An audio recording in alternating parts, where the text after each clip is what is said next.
السلام عليكم ورحمة الله وبركاته.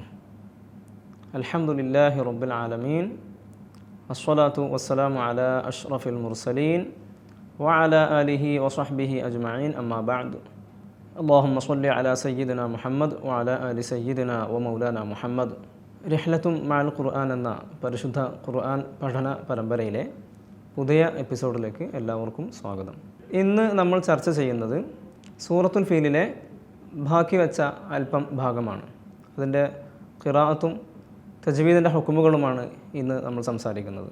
ബിസ്മില്ലാഹിർ റഹ്മാനിർ റഹീം. വഅർസല അലൈഹിം ത്വയ്റൻ അബാബീൽ. വഅർസല, ഇവിടെ ശ്രദ്ധിക്കേണ്ട ഒരു അക്ഷരം റാഇന് സുക്കൂനാണ്. പക്ഷേ നാം തഫ്ഹീമായിട്ടാണ് ഉച്ചരിച്ചത്. നമ്മൾ മുന്നേ പഠിച്ചു വന്ന ഒന്ന് റാഇന് ഫതഹോ ലമ്മോ ആണെങ്കിൽ തഫ്ഹീം ചെയ്യണം എന്നായിരുന്നു. ഇന്ന് നമ്മൾ റാഇനെ സംബന്ധിച്ച് പുതിയൊരു പാഠം കൂടെ പഠിക്കുന്നു. റാഇന് സുക്കൂനാവുകയും തൊട്ട് മുന്നേ ഉള്ള അക്ഷരത്തിന് ഫതഹ് സംഭവിച്ചാലും റാഇനെ തഫ്ഹീം തന്നെയാണ് ചെയ്യേണ്ടത്. അർസൽ ഇത് നാം ആദ്യം പറഞ്ഞ ഹുക്കുമുമായി താരതമ്യപ്പെടുത്താവുന്നതാണ്. ഫതഹോ ലമ്മോ റാഇനുണ്ടാവുക എന്ന് നമ്മൾ പറഞ്ഞു തഫ്ഹീം ചെയ്യണമെങ്കിൽ. ഇനി നമുക്ക് എന്ത് ചെയ്യാം? ഫതഹോ ലമ്മോ റാഇന് തൊട്ട് മുന്നേ ഉള്ള അക്ഷരത്തിന് വന്നാലും അതോടൊപ്പം റാഇന് സുക്കൂനാവുകയും ചെയ്താൽ റാഇനെ തഫ്ഹീം ചെയ്യുക. ലമ്മിനുള്ള ഉദാഹരണം നമുക്ക് എത്തുമ്പോൾ അവിടെ സംസാരിക്കാം. അർസൽ വഅർസല അലൈഹിം ത്വയ്റൻ അബാബീൽ. അലൈഹിം നമ്മൾ ഫാത്തിഹയിൽ പറഞ്ഞിരുന്നു അലൈഹിം. ലാമിന് പൊതുവെ കേട്ടുവരുന്ന ഒരു പിഴവാണ് അലൈ എന്ന് ഏകാര സ്വരം, അലൈ എന്ന്. ലാമിന് ഫതഹാണ്. അലൈഹിം ല ഇങ്ങനെയാണ് കേൾക്കേണ്ടത്. അവിടെ തഫ്ഹീം ആവാതിരിക്കാനും ശ്രദ്ധിക്കേണ്ടതുണ്ട്. അല എന്ന് പറയരുത്, അലൈഹിം. ഹാഇന് ശ്രദ്ധ കൊടുക്കാനും പാടില്ല. വഅർസല അലൈഹിം. അടുത്തത് ത്വയ്റൻ അബാബീൽ. ത്വാഇനെ സംബന്ധിച്ച് നമുക്കറിയാം, ത്വാഇൻ്റെ മഖ്റജ് വരുന്നത് മേലെ മുൻപല്ല് മുളക്കുന്ന സ്ഥലമാണ്, നാവിൻ്റെ തലയും. അതോടൊപ്പം നാവിൻ്റെ ബാക്ക് ഭാഗം അണ്ണാക്കുമായി ചേർന്നിരിക്കുകയും നാവിൻ്റെ ഒരല്പം ഭാഗം മുഴുവനായും അണ്ണാക്കിലേക്ക് ചേർന്നിരിക്കുക. ഇങ്ങനെയുള്ള വിശേഷണങ്ങളൊക്കെ ത്വാഇനുണ്ട്. ത്വയ്റൻ ഇവിടെയും റാ തഫ്ഹീമായിട്ട് തന്നെയാണ് ഉച്ചരിച്ചത്. റാഇന് ഫതഹ ആയതുകൊണ്ടാണ്. നാം ആദ്യം പഠിച്ചു വെച്ച ഒരു ഭാഗം കൂടെയാണ്. അബാബീൽ മദ്ദിനെ സംബന്ധിച്ച് നമ്മൾ പറഞ്ഞു.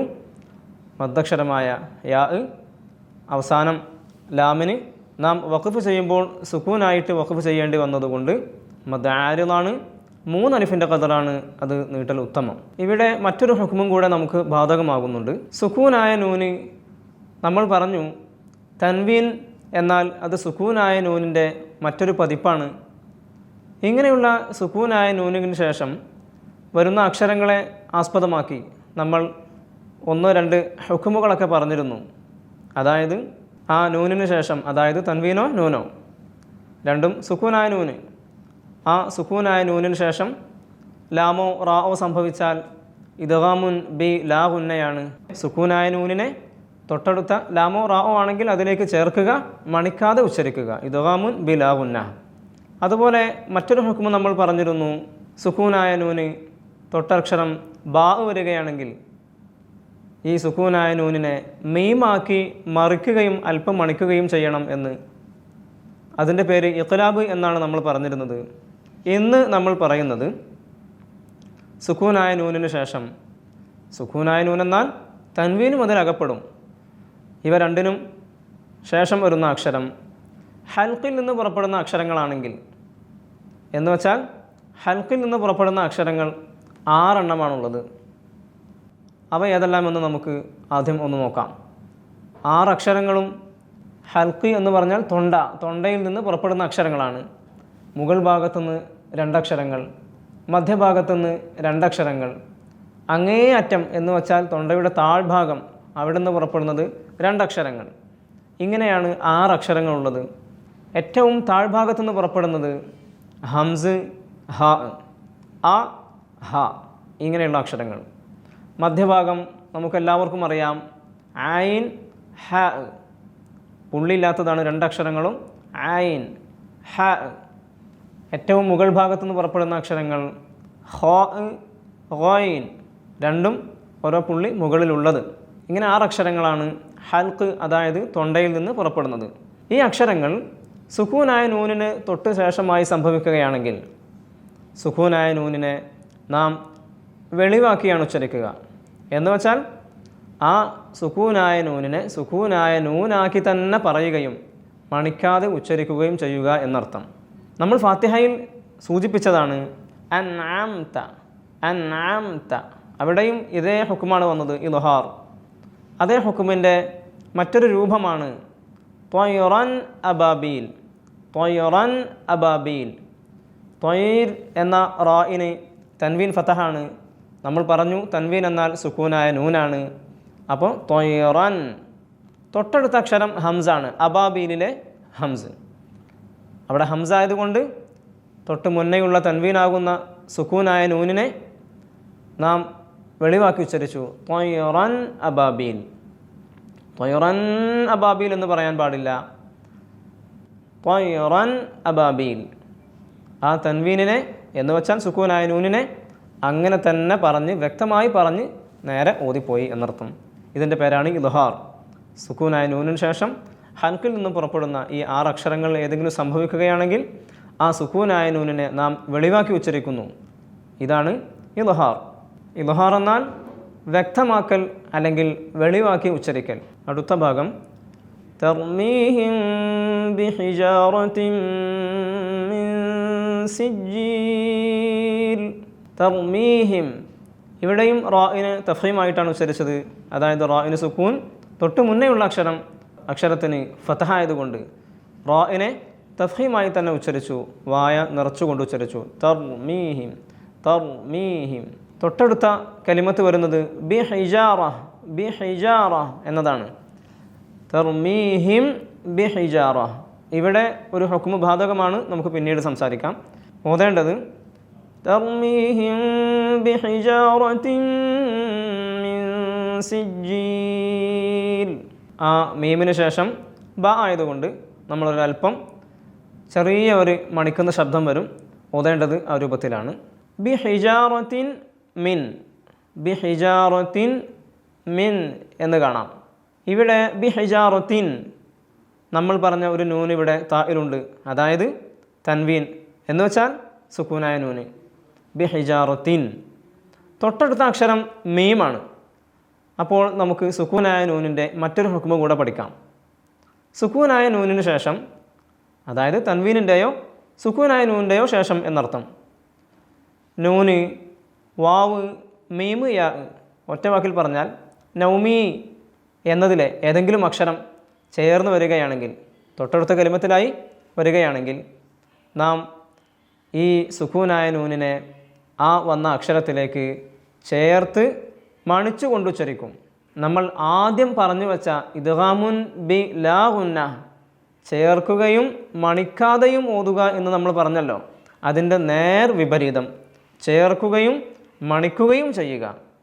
അതുകൊണ്ടാണ് ഇവിടെ ബി ഹിജാറത്തിൻ എന്ന് വരുന്ന നൂനിനെ മിൻ എന്ന മീമിലേക്ക് ചേർത്തി നാം ഓതിയത് ബി ഹിജാറത്തിൻ മിൻ എന്നായിരുന്നു. ബി ഹിജാറത്തിൻ മിൻ. തൻവീനിലുള്ള നൂനിനെ തൊട്ടടുത്ത മീമിലേക്ക് ചേർത്തു. മീമ് വന്നാൽ ഇദ്ഗാമുൻ ബി ഗുന്ന, മണിക്കലോടൊപ്പം ചേർക്കുക. ഇതാണ് അതിൻ്റെ അർത്ഥം. ഇദ്ഗാമുൻ ബി ഗുന്ന. ഇദ്ഗാമുൻ ബി ഗുന്നയ്ക്കുള്ള അക്ഷരങ്ങൾ നൗമി എന്ന വാക്കിലെ ഓരോ അക്ഷരങ്ങളുമാണ്. അവയിൽ ഏത് വന്നാലും ചേർക്കുകയും മണിക്കുകയും വേണം സുക്കൂനായ നൂനിനെ. അടുത്തത് മിൻ സിജ്ജീൽ. അവിടെ ഒരു ഹുക്മുണ്ട്, അത് പിന്നീട് വിശാലമായി നമുക്ക് ചർച്ച ചെയ്യാം. ഓതേണ്ടത് തർമീഹിം ബിഹിജാറത്തിൻ മിൻ സിജ്ജീൽ, മിൻ സിജ്ജീൽ. ഇങ്ങനെയാണ് പാരായണം ചെയ്യേണ്ടത്. ആ നൂനിനെ ആ സീനിലേക്ക് അടുത്ത് പിടിച്ച് ഒരല്പം മണിക്കുക. അതിനെ വിശാലമായി നമുക്ക് പിന്നീട് ചർച്ച ചെയ്യാം. മിൻ സിജ്ജീൽ. ജീമിൻ്റെ മഖ്റജ് നമുക്കറിയാം, നാവിൻ്റെ മധ്യഭാഗമാണ്. അതിനോട് നേരിടുന്ന അണ്ണാക്കിലേക്ക് തട്ടിച്ചുകൊണ്ടാണ്. അതും ശ്രദ്ധിക്കുക. ഫജഅലഹും കഅസ്ഫിൻ മഅകൂൽ. ഫജഅലഹും, ഫഇൻ്റെ മഖ്റജ് മേലെ ചുണ്ട് താഴെ ചുണ്ടിൻ്റെ ഈ പരന്ന ഭാഗത്ത് തട്ടിച്ചുകൊണ്ട് ഫ എന്നാണ് ഉച്ചരിക്കേണ്ടത്.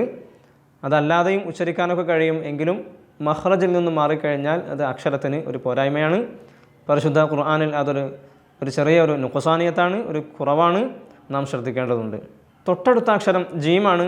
ജീം ഫജ അജ് ജ ജ ഫജഅലഹും ഫജഅലഹും. അടുത്ത അക്ഷരം വരുന്നത് ആയിൻ. ആയിൻ പുറപ്പെടുന്നത് തൊണ്ടയുടെ മധ്യഭാഗം, മൃദുവായിട്ട് പുറപ്പെടേണ്ട ഒരു അക്ഷരം കൂടെയാണ്. ഫജഅലഹും. ആ എന്ന് കട്ടികൂട്ടി പറയാൻ പാടില്ല. കഅസ്ഫിൻ മഅകൂൽ. കഅസ്ഫിൻ കഅസ്ഫിൻ. ഇവിടെ സ്വാദുണ്ട്, സുക്കൂനായ സ്വാദാണ്. അതിൻ്റെ സിഫത്തുകൾ നഷ്ടപ്പെടാതിരിക്കാൻ വേണ്ടി ശ്രദ്ധിക്കണം. ഉച്ചരിക്കുന്ന സമയം അണ്ണാക്കുമായി നാവ് ചേർന്നിരിക്കുകയും ഒരു പക്ഷിസ്വരം പുറത്തേക്ക് വരികയും ആസ് ആസ് കാസ്ഫിൻ, ആ സിഫത്ത് നഷ്ടപ്പെടുത്തരുത്. ഇനി ഫാഇന് തൻവീൻ കസ്റാണ് കാണുക. തൻവീൻ എന്നാൽ നമ്മുടെ സുക്കൂനായ നൂനാകുന്ന ആ തൻവീനിന് ശേഷം തൊട്ടടുത്ത് വന്ന അക്ഷരം മീമാണ്. നാം അല്പം മുന്നേ പറഞ്ഞു, സുക്കൂനായ നൂനിന് ശേഷം മീമ് വന്നാൽ, നൗമി എന്നതിലെ അക്ഷരം വന്നാൽ ഇദ്ഗാമുൻ ബിഗുന്ന, മണിക്കലോടൊപ്പം ചേർക്കുക. അപ്പോൾ കാസ്ഫിൻ എന്നതിനെ കാസ്ഫിൻ മഅകൂൽ ഇങ്ങനെ ചേർക്കുകയും മണിക്കുകയും ചെയ്യുക. ഇതാണ് ഇദ്ഗാമുൻ ബിഗുന്ന. ആ ഹുക്കുമാണ് ഇവിടെ ബാധകമായിട്ടുള്ളത്. മഅകൂൽ മഅകൂൽ. ഇവിടെ ശ്രദ്ധിക്കേണ്ടത് ഹംസിന് സുക്കൂനാണ്. സുക്കൂനായാൽ സ്വാഭാവികമായും അവിടെ വന്നു പോകാവുന്ന ഒരു പ്രശ്നം മഅകൂൽ ഇങ്ങനെ ഖൽഖലത്ത് വന്നുകൊണ്ട് ഉച്ചരിക്കുമ്പോൾ ഒരു ചലന ശബ്ദം പുറത്തേക്ക് വന്നുകൊണ്ട് എന്ന് പറയാൻ പാടില്ല. ഏതുപോലെ പറയണം? നമ്മൾ പേര് എന്നതിന് അറബിയിൽ പറയുക ഇസ്മ എന്നാണല്ലോ. ഇസ്മ. ഇവിടെ സീൻ എങ്ങനെ നമ്മൾ ഉച്ചരിച്ച് ഇസ്മ എന്ന് പറയുന്നില്ല, ഇസ്മ. അപ്പോൾ ഇവിടെ സീൻ നാം ഉച്ചരിക്കുമ്പോൾ ഒരു പകുതി നാവ് അങ്ങനെ വച്ചു, അങ്ങോട്ട് എടുക്കുന്നില്ല, പുറത്തേക്ക് എടുക്കുന്നില്ല. എന്ന് വെച്ചാൽ മഖ്റജിൽ നിന്ന് പൊന്തിക്കുന്നില്ല. ഇതേ രൂപത്തിലാണ് ഹംസ് ഉച്ചരിക്കേണ്ടത്. തൊണ്ടയുടെ അങ്ങേ ഭാഗമാണ് മഖ്റജെങ്കിലും എന്ന് ശബ്ദത്തെ ചലിപ്പിച്ചെടുത്താൽ ബുദ്ധിമുട്ടാണ്. അപ്പോൾ കൽക്കലത്ത് സംഭവിക്കും. ഓതേണ്ടത് മഅകൂൽ. ഫജഅലഹും കഅസ്ഫിൻ മഅകൂൽ.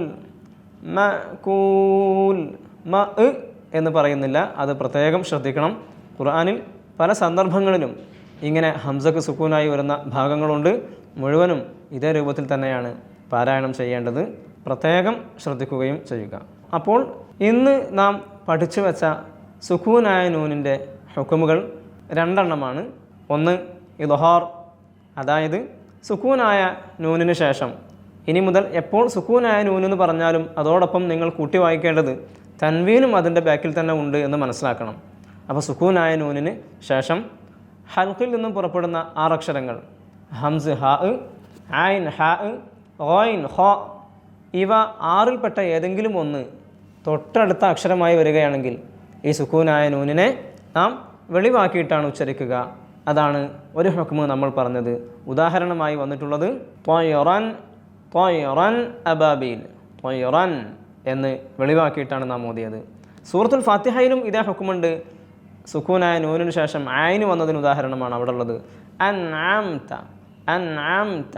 നാം ഇന്ന് പറഞ്ഞത് സുക്കൂനായ നൂനിന് ശേഷം നൗമി എന്ന പദത്തിലെ ഏതെങ്കിലും അക്ഷരം ചേർന്ന് വന്നാൽ ഇദ്ഗാമുൻ ബിഗുന്ന, അതായത് സുക്കൂനായ നൂനിനെ തൊട്ടടുത്ത ആ വന്ന അക്ഷരത്തിലേക്ക് ചേർക്കുകയും മണിക്കുകയും ചെയ്യുക. അതിനുദാഹരണമായി വന്നത് തർമീഹിം ബിഹിജാറത്തിൻ മിൻ സിജ്ജീൽ. തർമീഹിം ബിഹിജാറത്തിൻ, തൻവീൻ എന്ന് വെച്ചാൽ സുക്കൂനായ നൂന്. തൊട്ടടുത്ത അക്ഷരം മീമാണ്. അപ്പോൾ ആ മീമിലേക്ക് ഈ തൻവീനാകുന്ന നൂനിനെ ചേർത്ത് മണിച്ചു. ബിഹിജാറത്തിമ്മി. പ്രത്യക്ഷത്തിൽ അവിടെ മീമിന് ഷദ്ദ് വരാനുള്ള കാരണം ഈ തൻവീനാണ്, എന്ന് വെച്ചാൽ ഈ സുക്കൂനായ നൂനാണ്. മറ്റൊരു ഹുക്മ് നമ്മൾ പഠിച്ചു വെച്ചത് റാഇനെ തഫ്ഹീം ചെയ്യുന്നതുമായി ബന്ധപ്പെട്ടിട്ടാണ്. അതായത് റാഇന് സുക്കൂനാവുകയും അതിന് തൊട്ട് മുന്നേ ഉള്ള അക്ഷരത്തിന് ഫത്ഹോ ദമ്മോ സംഭവിച്ചാൽ റാഇനെ തഫ്ഹീമാക്കിയാണ് ഉച്ചരിക്കേണ്ടത്. അപ്പോൾ നമ്മൾ റാഇൻ തഫ്ഹീമാക്കേണ്ട വിവിധ സന്ദർഭങ്ങൾ പഠിച്ചിട്ടുണ്ട്. ഒന്ന്, റാഇന് ഫത്ഹോ ദമ്മോ ആവുക. രണ്ട്, റാഇന് സുക്കൂനാവുകയും തൊട്ട് മുന്നേ ഉള്ള അക്ഷരത്തിന് ഫത്ഹോ ദമ്മോ ആവുക. ഇതാണ് റാഇനെ സംബന്ധിച്ച് റാഇന് തഫ്ഹീമിൻ്റെ വിഷയത്തിൽ നാം പഠിച്ചു വച്ചത്. അഊദു ബില്ലാഹി മിനശ് ശൈത്വാനിർ റജീം. ബിസ്മില്ലാഹിർ റഹ്മാനിർ റഹീം. അലം തറ കൈഫ ഫഅല റബ്ബുക ബിഅസ്ഹാബിൽ ഫീൽ. ألم يجعل كيدهم في تضليل وأرسل عليهم طيرا أبابيل ترميهم بحجارة من سجيل فجعلهم كعصف مأكول. സ്വദഖല്ലാഹുൽ അലിയ്യുൽ അദീം. അല്ലാഹു സുബ്ഹാനഹു വ തആല പരിശുദ്ധ ഖുർആൻ അതിൻ്റെ ഹുക്മുകൾ മനസ്സിലാക്കുവാനും പാരായണത്തിൽ ഉൾപ്പെടുത്തുവാനും തൗഫീഖ് നൽകി അനുഗ്രഹിക്കട്ടെ. റിഹ്ലത്തും മഅൽ ഖുർആൻ എന്ന പരിശുദ്ധ ഖുർആൻ പഠന പരമ്പരയിലെ ഇന്നത്തെ പ്രോഗ്രാം ഇവിടെ അവസാനിക്കുകയാണ്. സുപ്രഭാതം വെളിച്ചം യൂട്യൂബ് ചാനലിലൂടെ ഞങ്ങൾ അവതരിപ്പിക്കുന്ന പരിശുദ്ധ ഖുർആനിൻ്റെ പഠനവുമായി ബന്ധപ്പെട്ട ഓരോ പ്രോഗ്രാമുകളും നിങ്ങളെല്ലാവരും വീക്ഷിക്കുകയും അതിൽ നിന്നും പാഠം ഉൾക്കൊള്ളുകയും ജീവിതത്തിൽ പകർത്തുകയും ചെയ്യുക. അല്ലാഹു സുബ്ഹാനഹു വ തആല അനുഗ്രഹിക്കട്ടെ. അസ്സലാമു അലൈക്കും വറഹ്മത്തുള്ളാഹി വബറകാതുഹു.